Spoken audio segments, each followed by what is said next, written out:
How's it going, my fellow super soldiers?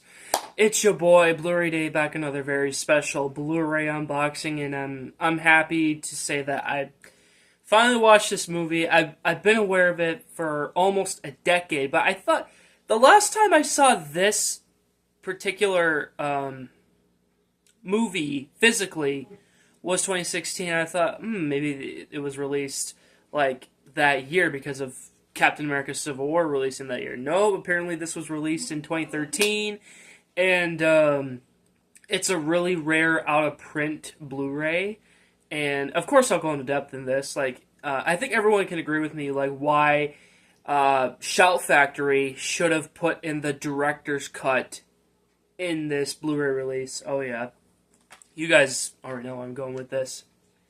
So here we have Captain America from either 1990 or 92. I don't know. It's saying 92 on the back here, but I looked it up and it came out in 90. So, and apparently, I guess in 1989, that's when they shot the film. But I guess 90 is when they released it. Yeah, the collector's edition. Yeah. Like I said, this was released by Shout Factory. Now, if you've been a physical media collector for so long, or if you're just starting to get into Shout Factory basically releases kind of underrated or forgotten movies, which I have seen some titles that Shout Factory has released, and sometimes it's just ridiculous. Wait a second, this movie or that movie isn't forgotten. Most of society knows about these movies in particular. I want to get the World Trade Center on 4K, and that was released by Shout Factory. Wait a second, I'm pretty sure everyone knows about this movie, right? But this one here, of course, not a lot of people know about this. Apparently, this was put in theaters. I thought, just by judging the cover and maybe the old title or whatever, it feels like a TV movie, but it's PG-13, and there's the hardcore cuss words, right? This is an intense movie, guys. But I had a fun time. I had a fun time with this movie. Who's the guy? Okay, they do have some of the casts on the back here. Matt Salinger. Hopefully I said his name right. I have never heard of him before. Never. I even looked up his movies and just yeah, I don't even recognize those movies anyway. I never watched them, and I'm happy this is my first that I got to see him in. I thought he was a good Cap. Of course this has problems, I don't know, it's just, why did they make his Captain America weak? Compare him to Chris Evans, you don't mess with Chris Evans like Captain America, right? That's how Captain America's supposed to be, but with this one, I get it's supposed to be campy, right? But come on. And as far as Red Skull, and they were keeping it a secret, there's this diary where this doctor knows his real name or whatever, but apparently that's not the case, the real name. But we all know it's Johann Schmidt, and apparently he was experimented on as a kid. Wow, that is messed up. You take away a kid from Italy, experiment on him, and turn him into a bad guy. Red Skull, right?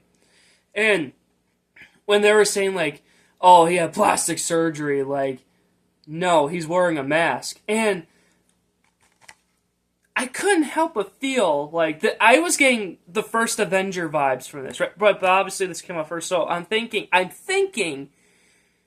did Marvel Studios got inspired by this movie in particular? Even the theme. The theme sounds so similar to Alan Silvestri's theme for First Avenger, right? And man, I feel it could be a full circle moment between this movie and First Avenger, right? You guys can let me know in the comments what you think. Talking way too much, but like I said, I'm happy that I watched this. So here is our Blu-ray disc. Yeah, you only get the Blu-ray, but I love the disc art. That is pretty cool. And of course, this had a DVD release at some point, but I'm not gonna bother getting the DVD. But this is gonna look nice with my other Marvel Legacy collection. And I got this. I got this used off of eBay. Like, the disc works fine. They said, like, the case has some wear, and like, I don't care. I don't know if you guys saw, but like, look at the art. That is pretty cool. Yeah, and I had to do kind of like a little bit more research, and they only have one bonus feature on here with the director. What's his name? Albert Pin. I don't want to butcher his last name. It's P-Y-U and like Albert Pin. Or Poyan. I don't know. I've never heard of them. Like, kudos to him though for like making this, and he said he grew up with comic books, and I could not tell with every scene like if they were cut, because like I'm sure most people who've seen this movie are like, oh yeah, you could tell by this scene like this got cut or whatever, like there's like a pause, like, and I'm usually great at that, but like just like nah, I don't see it. So yeah, apparently like there is a director's cut, but like this movie back in the day was on like a restricted budget, right? And the studio 21st Century, apparently, I had no idea was a real studio. I feel like it could be like part of like 20th Century Fox back in the day, but like no, I guess it does not. I don't know. They cut out so much just to like save time, and you know what? I can understand that to a certain degree, right? But like I said, well, with Shell Factory, because they're like reviving old movies like this, you think they would have put in the director's cut. That would make this like really rare, because they're like, oh, we've had the director's cut, like, you know, have a fun time watching it, like, yeah,